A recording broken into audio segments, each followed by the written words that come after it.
โอเคอันนี้แม่นการเติมบัตรเนาะเข้ามาแอปแล้วก็กดรหัสผ่านเข้าไปเลย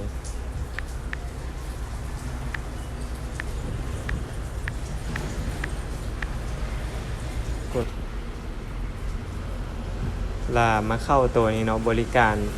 โทรคมแล้วก็กดเข้าไป LTC เนาะแล้วก็กดเข้าไปแพ็กเกจอินเทอร์เน็ตเนี่ยแล้วเฮาก็กดเบอร์เฮาใส่เลยเนาะ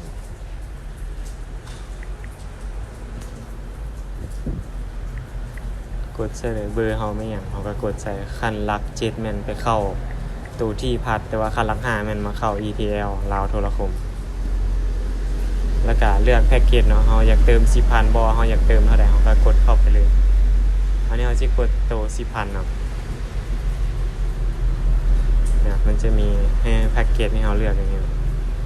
อันนี้เฮาสิเติม5มื้อ 10,000 10กิกกดเข้าไปแล้วก็กดตามนี้เลยแล้วก็ปิดหน้าต่างแล้วเนาะ